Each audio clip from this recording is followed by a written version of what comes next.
विश्वानि देव सवितर्दुरितानि परासुव यद्भद्रं तन्न आसुव।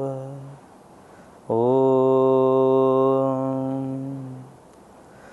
अग्नेन यसुपथाराये अस्मान् विश्वानि देव वयुनानि विद्वान् युयोध्यस्मज्जुहुराणमेनो भूष्ठान्तेन मुक्तिं विधेम।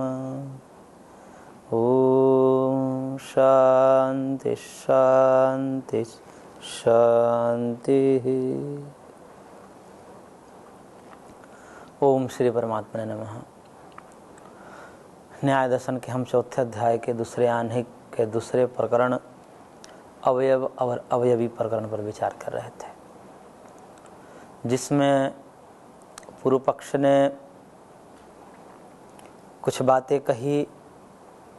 वह इस प्रकार से थी कि अवयवी में अवयव नहीं हो सकते, कृत्स्नैक देशावृत्तित्वाद अवयवानाम अव्यव्यभाव, कि अवयवी के संपूर्ण देश में अवयव को रहने की बात कहोगे तो भी ठीक नहीं है, क्योंकि एक अवयव छोटा सा पूरे अवयवी कार्य घटपट आदि द्रव्य में कैसे ठहर सकता है। दोनों के परिमाण में अंतर है, साइज में अंतर है, इसलिए एक अवयव पूरे घट में व्याप्त नहीं हो सकता। तो अवयव अवयवी में नहीं हो सकता। और फिर भी यदि कहोगे नहीं नहीं अवयव अवयवी में होता है, तो यह कहोगे कि एक देश में कहना पड़ेगा कि भाई घट के एक देश में अवयव होता है। तो करिए घट के एक देश क्या है, घट है या अवयव है? घट के एक देश को घट कह नहीं सकते, ये सिद्धांत पक्ष भी स्वीकार करेगा, क्योंकि घट तो पूरा है। तो उसके एक देश को क्या कहना पड़ेगा? अवयव ही कहना पड़ेगा, क्योंकि जहाँ पर वह टिका हुआ है वहाँ भी आसपास मिट्टी के कण ही हैं, और मिट्टी के कण भी क्या है? अवयव है अपने आप में। प्रत्येक मिट्टी के कण अपने आप में अवयव है। तो इसलिए एक देश का मतलब क्या हुआ? अवयव हुआ। तो एक देश में यानी कि अवयव में अवयव, ऐसा कहना पड़ेगा। तो फिर अवयवी में अवयव होता है यह नहीं कह सकते। इसलिए दोनों प्रकार से नहीं कहा जा सकता कि अवयव अवयवी में होता है, यानी कि अवयवी के संपूर्ण देश में अवयव होता है या अवयवी के एक देश में अवयव होता है। ये दोनों भी बातें नहीं कर सकते। और फिर जब दूसरी बात आई तो अपने से कह करके इस बात को खंडन करने का प्रयास किया पूर्व पक्ष ने कि अवयव में भी अवयवी नहीं हो सकता है, क्योंकि प्रत्येक अवयव में अवयवी मानना पड़ेगा, प्रत्येक मिट्टी के कण में घट को मानना पड़ेगा। जब ऐसा मानेंगे तो कह रहे हैं कि वही दोष आएगा जो प्रथम दिया गया था कि परिमाण में भेद है, साइज में अंतर है दोनों के। इतना बड़ा घट कैसे मिट्टी के कण में समाहित हो जाएगा? नहीं हो सकता। इसलिए मिट्टी में घट नहीं हो सकता, यानी कि अवयव में अवयवी नहीं हो सकता। और यदि फिर भी आप जो है दुराग्रहवशात कहोगे नहीं नहीं नहीं होगा ही, तो फिर क्या कहना पड़ेगा कि प्रत्येक मिट्टी के कण में अवयव में घट होगा। ऐसा कहेंगे तो कितने घट हो जाएंगे? बहुत सारे घट हो जाएंगे। बहुत सारे घट को आप स्वीकार नहीं कर सकते, क्योंकि आप अवयवीवादी हो। आपका कथन ये है कि बहुत सारे अवयव मिलकर के एक अवयवी का निर्माण करता है। आप एक अवयवीवादी हो, एक अवयवी को मानते हो। अवयव को तो अनेक आप मानते हो, हम भी मानते हैं, इसमें कोई मतभेद नहीं है। मतभेद है अवयवी को मान करके आप एक अवयवी के रूप में नया कोई दर्शन लाए हो, नई चीज आप बता रहे हो। तो इसलिए आप अनेक अवयवी को तो मान नहीं सकते, क्योंकि आप अवयवीवादी हो, एक ही मानोगे। और यदि प्रत्येक अवयव में एक एक अवयवी को मानेंगे तो कितने अवयवी हो जाएंगे? अनेक हो जाएंगे, जो आपको मानने नहीं है। इसलिए भी ये बात खंडित हो जाएगी। और तीसरी बात ये हो जाएगी कि यदि अवयव में अवयवी को मानोगे तो अवयवी अवयव से अतिरिक्त नहीं होगा, अवयव रूप ही होगा। और जब अवयव रूप होगा तो अवयव सूक्ष्म होते हैं, अवयव का मतलब यहाँ परमाणु से है। परमाणु सूक्ष्म होते हैं, अदृष्ट होते हैं, तो फिर आपका अवयवी घटपट आदि भी अदृष्ट हो जाएगा। ये तो प्रत्यक्ष के विरोध है। सब व्यक्ति उसको देखते हैं, अदृष्ट तो नहीं है घटपट आदि पदार्थ, कार्य द्रव्य। तो कैसे कह सकते हैं कि वह अवयव में रहता है अवयवी? तो नहीं कहा जा सकता। तो इस प्रकार से उसने दो मत दिया कि अवयवी में अवयव नहीं हो सकते हैं और अवयव में अवयवी नहीं हो सकते, दोनों प्रकार से खंडन किया। और फिर एक तीसरी बात कह रहा है पूर्व पक्ष सूत्र संख्या 9 में, पृथक चा अवयवभ्यो वृत्ते है। और कह रहे हैं कि इस अवयवी को, जो आप अवयवी की एक नई परिकल्पना लाए हो, यह अवयवी जो है अवयव से पृथक भी नहीं हो सकता कि मिट्टी के कण यहाँ है और घट कहीं दूसरी जगह है। ऐसा तो हो ही नहीं सकता, फिर तो कोई संबंध ही नहीं बनेगा। फिर तो आप यही नहीं कह पाओगे कि अवयव से अवयवी बनता है, ये भी नहीं कर पाओगे, क्योंकि आप भी दोनों का संबंध मानते हो। अवयव और अवयवी, कारण और कार्य का संबंध आप स्वीकार करते हो।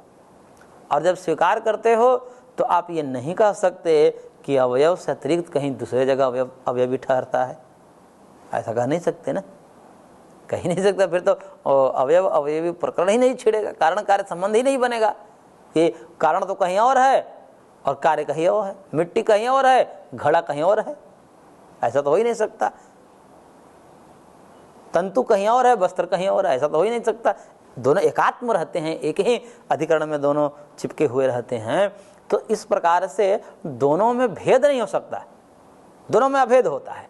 कारण और कार्य में अभेद को स्वीकार करते हैं दोनों पक्ष, और खासकर से सिद्धांत पक्ष तो इस पर जोर देकर कहते हैं कि नहीं, अवयव और अवयवी में अभेद होता है, भेद नहीं होता है। भेद होगा तो फिर वो संबंध ही नहीं बनेगा। संबंध जब बनता है तो दोनों एक हो जाते हैं। और कारण कार्य भाव तो ऐसा है कि उसमें भेद संभव ही नहीं है। जब घट बन गया तो उत्पन्न घट में अब भेद नहीं दिखाया जा सकता मिट्टी और घट का, वो एकात्म हो जाते हैं। लेकिन एकात्म होते हुए भी फिर एक बात कहते हैं नई बात कि दोनों अलग है, घट अलग है, मिट्टी अलग है। और यही बात फंसी हुई है। और उसी को लेकर के पूर्व पक्ष यहाँ पर कह रहा है कि यदि आप पहली वाली बात तो दोनों प्रकार से खंडन कर दिया हमने कि न अवयवी में अवयव हो सकता है और न अवयव में अवयवी हो सकता है। और ऐसा भी नहीं होगा कि वो आपका अवयवी अवयव से अतिरिक्त देश में है, कहीं अवयव कहीं और है, कारण कहीं और है, कार्य कहीं और है, पृथक है, अलग है, ऐसा भी नहीं हो सकता। और फिर अगली एक बात कह रहा है कि आप इससे बचने के लिए क्या करोगे? आप इससे बचने के लिए ये कहोगे कि नहीं नहीं, बात ऐसा है कि एक में ही रहते हैं, दोनों में अभेद है, कारण और कार्य, अवयव और अवयवी में अभेद है। और अभेद है, और ये जो आपने पूर्व में हमने जो कहा था कि एक एक अवयव में अवयवी रहता है, इस बात को आप खंडन करने के लिए क्या कहोगे कि हमारा कहने का तात्पर्य है एक एक अवयव में अवयवी नहीं रहता है, संपूर्ण अवयव मिल करके अब एक अवयवी होता है। ऐसा यदि कहोगे तो ऐसा भी नहीं हो सकता। क्यों? उसके लिए सूत्र दिया, न चाव्यव्यवयवाः, न चाव्यवी अवयवाः। ये जो अवयवी है संपूर्ण अवयवों से मिलकर भी नहीं हो सकता, यानी कि संपूर्ण अवयवों को मिला करके आप एक अवयवी कहोगे तो भी संभव नहीं है। क्यों संभव नहीं है? संपूर्ण अवयवों को मिला करके एक अवयवी क्यों संभव नहीं है? तो पूर्व पक्ष कहता है कि ऐसा हो ही नहीं सकता। आप एक एक में तो मानने में ये समस्या आ रही थी कि परिमाण का भेद है, साइज का अंतर है कि भाई एक एक छोटे से अवयव में, परमाणु में, मिट्टी के कण आदि में पूरा घट कैसे समाहित हो जाएगा। इससे बचने के लिए आपने एक नया तरीका निकाला कि नहीं, एक एक में नहीं है, पूरा मिला करके घट उसमें समाया हुआ है। यानी कि मिट्टी के जितने कण हैं उन सब में मिला करके घट रहता है। ऐसा यदि कहोगे तो फिर कह रहे हैं कि फिर तो यही स्वीकार करना पड़ेगा कि अवयव ही अवयवी है। यही स्वीकार करना पड़ेगा ना। अवयवी क्या है? संपूर्ण अवयव ही अवयवी है। यानी कि संपूर्ण अवयव को आप एक अवयवी मान रहे हो और कह रहे कि नहीं नहीं, एक एक अवयव में तो अवयवी का रहना संभव ही नहीं है, क्योंकि साइज का अंतर है, परिमाण का अंतर है। तो आप कह रहे हो कि पूरे अवयव में एक अवयवी रहता है, इसका मतलब कि पूरा अवयव ही अवयवी है, ये कहना पड़ेगा।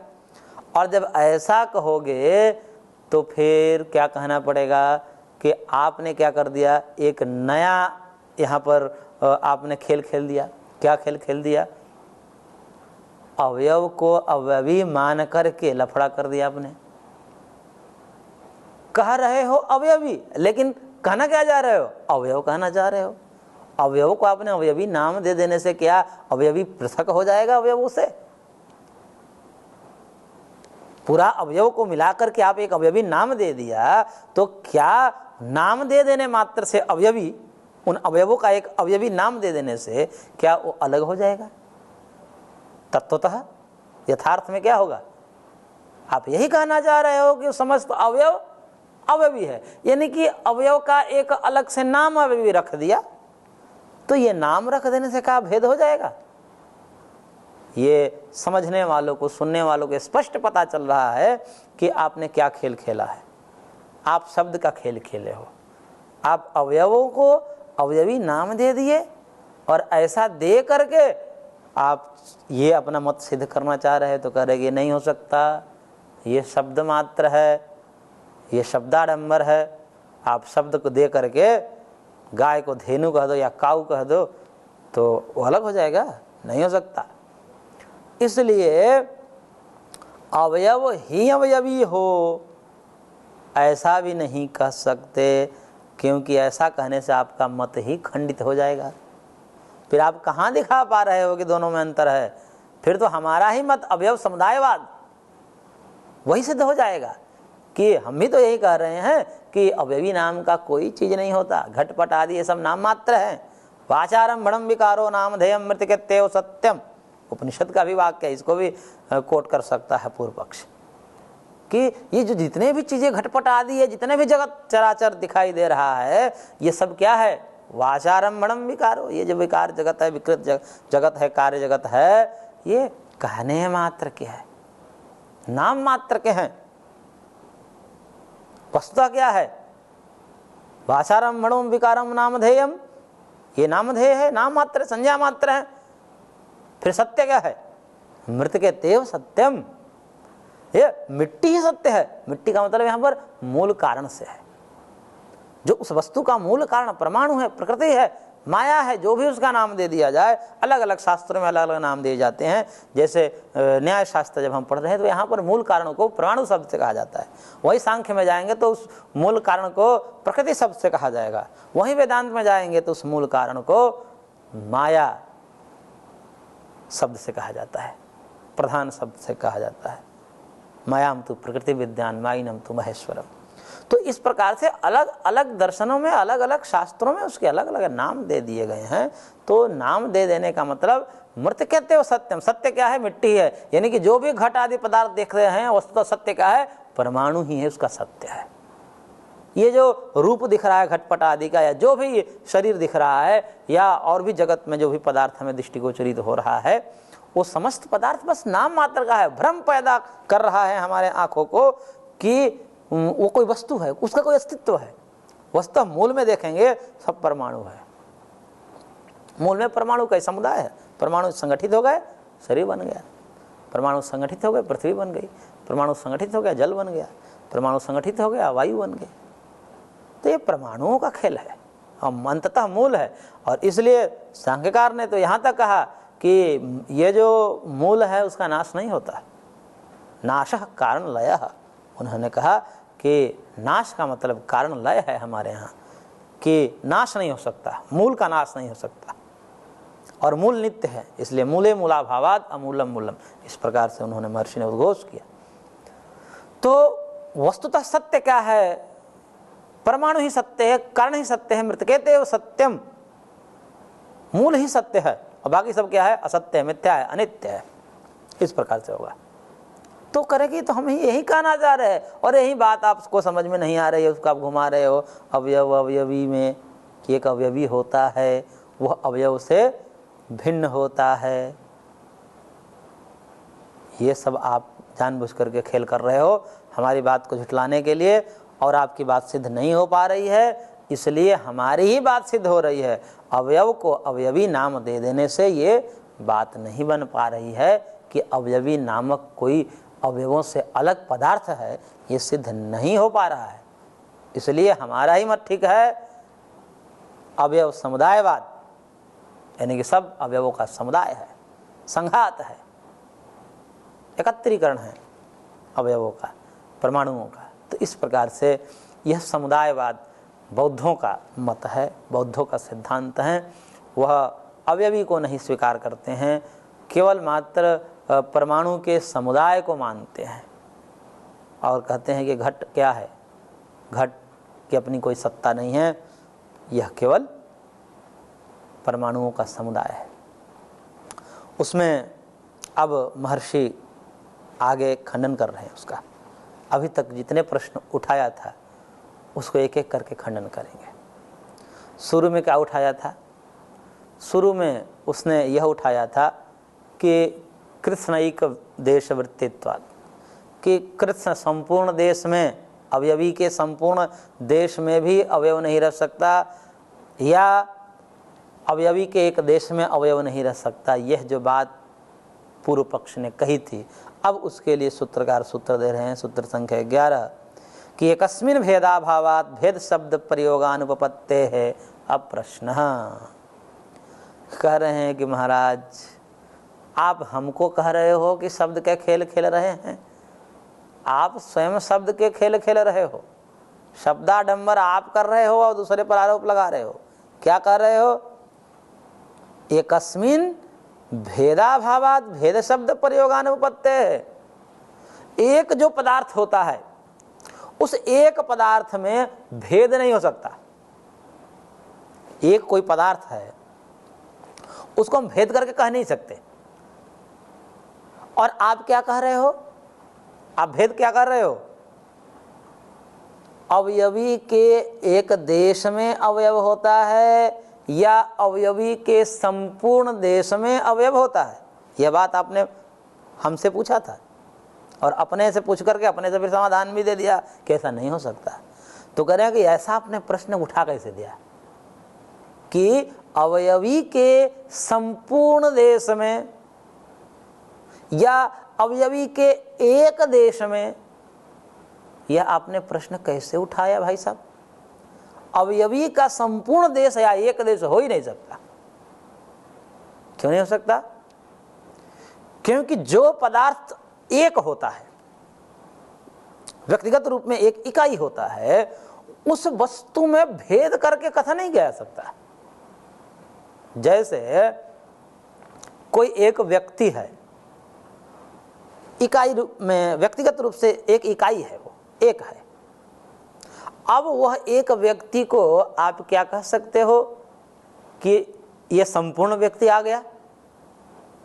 कोई एक व्यक्ति आया आपके समक्ष, वो एक ही इकाई है व्यक्तिगत रूप में, तो आप उसमें क्या यह शब्द प्रयोग करेंगे कि यह संपूर्ण व्यक्ति आ गया? व्यक्ति तो संपूर्ण ही होता है, व्यक्ति तो संपूर्ण, उसके संपूर्ण रूप को ही तो एक व्यक्ति कहा जाता है। तो एक व्यक्ति में संपूर्ण शब्द का प्रयोग आप नहीं कर सकते। संपूर्ण शब्द का प्रयोग वहां किया जा सकता है जहां पर एकत्व तो नहीं रहता, जहां पर समुदाय होता है। जैसे किसी संस्था में, किसी आश्रम में बहुत सारे व्यक्ति हैं, 1000 व्यक्ति हैं, और हजारों के हजार व्यक्ति एक सभागार में उपस्थित हो गए, तो वहां पर क्या कहा जाएगा? संपूर्ण व्यक्ति यहां पर आ गए, संस्था के संपूर्ण व्यक्ति यहां पर उपस्थित हैं, ऐसा प्रयोग किया जाता है। क्यों किया जाता है वहां पर ऐसा? क्योंकि वहां पर सब अलग अलग हैं, एक एक व्यक्ति अपने आप में अलग अलग इकाई है, इस कारण से वहां पर भेद है, अलग अलग व्यक्ति हैं। तो अलग अलग व्यक्ति होने के कारण वहां पर संपूर्ण शब्द का प्रयोग होता है। और एक देश का भी प्रयोग वही होता है जहां पर भेद होता है, यानी कि अनेक वस्तुएं जहां व्यक्तिगत रूप में होती हैं, वहां पर एक देश शब्द का प्रयोग होता है। जैसे उसी संस्थान में 1000 व्यक्ति रहते हों और उसमें से 800 व्यक्ति उपस्थित हो सभागार में, या 200 व्यक्ति उपस्थित हैं सभागार में, तो क्या कहेंगे कि उस समय ये कहना पड़ेगा कि ये तो एक अंश है हमारे संस्थान के, हमारे आश्रम के। अभी तो आप एक अंश को देख रहे हो, पूरा नहीं देख रहे। तो ये एक अंश है, एक भाग है, अभी थोड़ा देख रहे हो आप, अभी तो और बाकी हैं। तो ऐसे जगहों पर एक अंश का प्रयोग, एक देश का प्रयोग, एक भाग का प्रयोग कर सकते हैं कि ये एक देश है, एक थोड़ा सा अंश है, अभी पूरे के पूरे व्यक्ति उपस्थित यहाँ पर नहीं है। क्यों? क्योंकि वहाँ पर अलग अलग अनेक व्यक्ति हैं और सब में भेद है। इसलिए जो तत्वतः अनेक होते हैं, अलग अलग पृथक पृथक रूप में रहते हैं, वहाँ पर संपूर्ण शब्द का और एक देश शब्द का प्रयोग होता है। अब वही मान लीजिए कि किसी घर में एक ही व्यक्ति हो, अकेला, वह अकेला व्यक्ति हो, उसमें क्या ये दोनों शब्द प्रयोग होंगे? जब वो एक व्यक्ति आया किसी के सामने तो कहे कि संपूर्ण घर के परिवार सदस्य आ गए यहाँ पर। अरे एक ही है तो उसमें क्या सदस्य और क्या संपूर्ण शब्द, एक ही है, वो अपने आप में संपूर्ण है।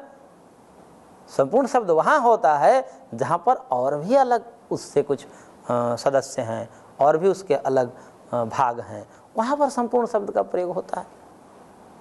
और ऐसा भी नहीं कहा जाता कि इनका एक देश आ गया है, ऐसा भी नहीं हो सकता। एक व्यक्ति में एक ही व्यक्ति है तो उसका एक देश क्या है, एक अंश क्या है? वो तो पूरा का पूरा है, अभी भी है। तो इसलिए ये जो आपने प्रश्न अपने मन से उठाया मनगणंत कि अवयवी के संपूर्ण देश में अवयव रहता है, तो कह रहे कि यह अवयवी के संपूर्ण देश जो कह रहे हो, संपूर्ण शब्द ही नहीं बन सकता उसमें, क्योंकि अवयवी एक है। संपूर्णता वहां होती है जहां पर अनेक हो, अनेक सदस्य में संपूर्ण लोग आ गए, ऐसा शब्द का प्रयोग होता है। परंतु एक में नहीं होता। हम एक अवयवी को मानते हैं और आप भी व्यवहार में एक ही घट कहते हो। आप भी ऐसा नहीं कहते कि अनेक घट हैं, क्योंकि अवयव का समुदाय है, अवयव अनेक है तो घट भी अनेक है, ऐसा तो आप स्वीकार नहीं करते हो। और जब आपसे प्रश्न पूछा गया था, पूर्व में भी ये प्रश्न उससे पूछा गया था कि जब आप अवयव समुदायवाद हो, आप अवयवी की सत्ता को स्वीकार नहीं करते हो, तो अनेक अवयवों से बना पदार्थ, अब वो तो आप अलग नहीं मानेंगे उस बने पदार्थ को, अवयव रूप ही मानोगे। तो वह अवयव रूप जो कोई घटपट आदि पदार्थ है, आप उसको एक मानते हो या अनेक मानते हो? तो वहाँ पर बौद्ध कहता है कि हम तो एक ही मानते हैं जी उसको। तो अरे एक ही कैसे मान सकते, तो मिथ्या ज्ञान है। अनेक वस्तु को एक वस्तु कह दोगे तो ये तो मिथ्या ज्ञान है। तो वहाँ पर वो कहता है बौद्ध की, नहीं जी ऐसा तो होता है, देखा जाता है, गौण प्रयोग है, अमिथ्या है, लेकिन होता है ऐसा प्रयोग। जैसे सेना वनमत ग्रहणम इति चेत, ऐसा करके वहाँ एक सूत्र आया दूसरे अध्याय में कि जैसे सेना है, सेना में बहुत सारे सैनिक हैं और बहुत सारे सैनिकों के समुदाय को एक शब्द से कहा जाता है ना, एक सेना जा रही है। ऐसे ही बहुत सारे वृक्षों के समुदाय को एक वन कहा जाता है। अब बहुत सारे वृक्ष है लेकिन एक शब्द का प्रयोग किया जाता है। ऐसे ही प्रत्येक पदार्थ अपने आप में बहुत है, लेकिन गौण रूप से एकत्व का व्यवहार वहाँ पर गौण होगा। गौण का मतलब मिथ्या, अमिथ्या शब्द का भी प्रयोग व्यवहार में होता है। तो कह रहे ऐसे भी नहीं कह सकते, क्योंकि गौण यदि कह रहे हो तो फिर आपको ये बताना पड़ेगा कि मुख्य कहाँ प्रयोग होता है। मुख्य प्रयोग भी होगा ना भाई, कहीं गौण प्रयोग होता है तो मुख्य प्रयोग भी कहीं होगा। बिना मुख्य के गौण नहीं हो सकता, बिना मुख्य के गौण प्रयोग नहीं हो सकते। तो यदि यहां पर मान लीजिए कि आपको घटपट आदि पदार्थों में किसी, जिसमें हम अभी विचार कर रहे हैं, वहां पर गौण प्रयोग है, तो बताओ यथार्थ प्रयोग कहाँ है? ये तो असत्य है, तो सत्य कहाँ है? मतलब कहीं एक में एक होगा, कहीं अनेक में एक होगा, एक में एक तो नहीं होगा, परंतु अनेक में एक कहीं तो मुख्य रूप से प्रयोग होगा। वो कहाँ है? वो कौन सा उदाहरण है? इसको दे नहीं पाओगे। इसलिए वहाँ पर कहा कि सेना वनवत ग्रहणम इति चेत न अतीन्द्रियम अणुनाम, कि यहाँ पर भाई साहब कह रहे हैं कि सेना में सैनिक का और वन में वृक्ष का दृष्टांत मत दीजिए, क्योंकि ये आप अपने आप में अवयव का उदाहरण नहीं दे रहे हो। हम बात कर रहे हैं मूल की, परमाणु की बात कर रहे हैं, और परमाणु अतीन्द्रिय होते हैं, सूक्ष्म होते हैं, उस पर विचार करें। आप दृष्टांत दे रहे हैं स्थूल का, वो स्वयं अपने आप में एक अवयवी है, सैनिक भी अपने आप में एक अवयवी है, वृक्ष भी अपने आप में एक अवयवी है। तो इस प्रकार से ऐसे दृष्टांत वहां पर संगत नहीं है, तो वहां खंडन किया गया है। तो इस प्रकार से ये सब प्रश्न निराधार हैं कि अवयवी के एक देश या अवयवी के संपूर्ण देश, ये संपूर्णता, एक देश आदि शब्द वहीं प्रयोग होते हैं जहां पर अनेक वस्तुएं हों। हम एक मानते हैं, एक में ऐसा कहीं प्रयोग नहीं देखा जाता है कि एक ही व्यक्ति हो और उसमें के विषय में ये कहा जाए संपूर्ण व्यक्ति आ गए, या इसका एक देश। अरे एक देश कैसे कर सकते हो? एक देश का मतलब वो काट काट करके फिर आया है क्या? आदमी का पैर अलग आया है, हाथ अलग आया है, मुंडी अलग है, ऐसा आया है क्या? ऐसा तो हो ही नहीं सकता। तो इसलिए एकत्व के रूप में जो हम स्वीकार करते हैं अवयवी, वह एक होता है। इसलिए एकस्मिन भेदाभावात भेद शब्द प्रयोग अनुपपत्ते है, कि एक जो वस्तु होती है, एकस्मिन वस्तुनि, एक वस्तु में भेद असंभव होने से भेद नहीं किया जा सकता। और जब भेद नहीं किया जा सकता तो भेद में ही संपूर्णता का व्यवहार होता है और भेद में ही एकदेश शब्द का व्यवहार होता है। जब उसको भेद ही नहीं कर सकते, घट को तोड़ोगे तो फिर घट ही नहीं रहेगा, पट को तोड़ोगे तो पट ही नहीं रहेगा। जब भेद संभव ही नहीं है, वो अखंड है, उस अखंडित रूप को ही घटपट आदि शब्द से कहा जाता है, और वहां पर आप संपूर्णता और एक देश शब्द का प्रयोग संभव ही नहीं है। इसलिए अप्रश्न, ऐसा प्रश्न ही आप नहीं उठा सकते। जो आपने मिथ्या प्रश्न गढ़ करके, मिथ्या प्रश्न उठा करके और उसका मिथ्या उत्तर, जब प्रश्न ही मिथ्या है तो उत्तर भी मिथ्या होगा। प्रश्न ही कभी कभी गलत होते हैं, परीक्षा में पूछे जाते हैं, वो प्रश्न ही सही नहीं है, प्रश्न गलत है। तो गलत प्रश्न का जवाब क्या होगा? गलत ही होगा। तो आपने मनगढ़ंत एक प्रश्न किया और अपने से उत्तर दिया, तो मनगढ़ंत प्रश्न का मनगढ़ंत उत्तर, मिथ्या प्रश्न का मिथ्या उत्तर। इसलिए कह रहे हैं कि आप ऐसे प्रश्न उठा ही नहीं सकते, इसलिए अप्रश्न। तो इस प्रकार से महर्षि ने पूर्व पक्ष के जो जिज्ञासा थे और कुछ आक्षेप थे उसका समाधान किया। आगे और करेंगे। आज की कक्षा को यहीं पर विराम देते हैं, शेष अगले अंक में।